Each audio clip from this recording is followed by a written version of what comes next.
বিচারের আন্দোলন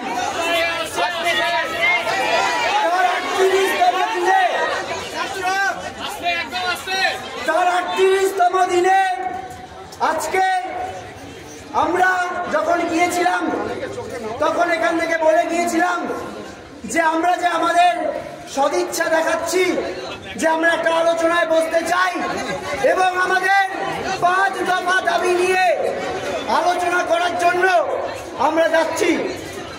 আমরা গেলাম, সেখানে গিয়ে দুই তরফ থেকেই মিনিটস লেখার যে দাবি সেটা আমাদের চাপে বাধ্য হলেন তারা, আমরা নিয়ে ঢুকলাম। সেখানে দীর্ঘক্ষণ আলোচনা হলো। তার প্রথম কয়েকটি কথা, 2-3টে জিনিস সেই মিটিংয়ে হয়েছে। কিছু সদর্থক আলোচনা হয়েছে, কিছু আলোচনা অসম্পূর্ণ।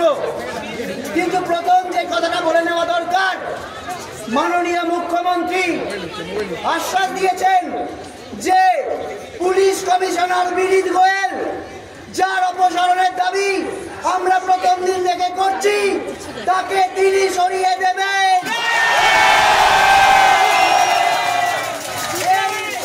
আজকে এই যে এটা উনি মেনেছেন, এটা কিন্তু এই আন্দোলনের একটা বড় জয়।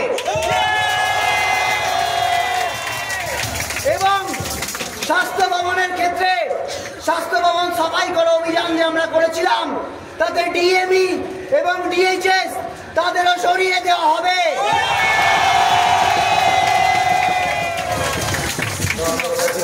এটাও আন্দোলনের একটা বড় জয়।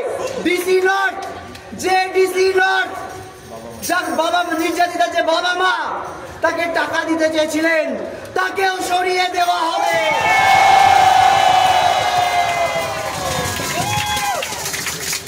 আজকে এতদিন পর, 38 দিন পর আমাদের যে আন্দোলন, তার পাশে সাধারণ জনগণের যে আন্দোলন, সেই আন্দোলনের চাপে কিন্তু এক প্রকার নতি স্বীকার করলো রাজ্য প্রশাসন।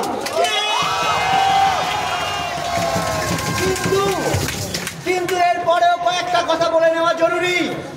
এই যে স্বাস্থ্য ভবন অভিযানে আমরা এসেছিলাম, এই যে প্রত্যক্ষ এবং পরোক্ষ তথ্য প্রমাণ লোপাটে আমাদের প্রিন্সিপাল হেলথ সেক্রেটারি যে যোগাযোগ এবং এই যে থ্রেট সিন্ডিকেট, এই যে দুষ্ট চক্র, যে দুর্নীতি, তা বিষয়ে একটা আলোচনা হয়েছে বটে, কিন্তু সেই আলোচনার এখনো অবকাশ রয়েছে। সেই আলোচনা আবার ফার্দার হবে বলে জানানো হয়েছে।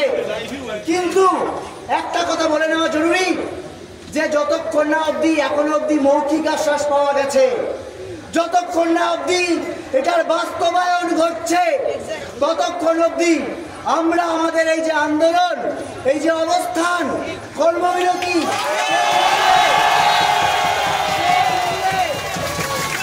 সেই নিয়ে কোনো সিদ্ধান্ত আমরা নেব না। আগে বাস্তবায়ন হবে, আগে কালকে সুপ্রিম কোর্টের শুনানি হবে, তারপর আমরা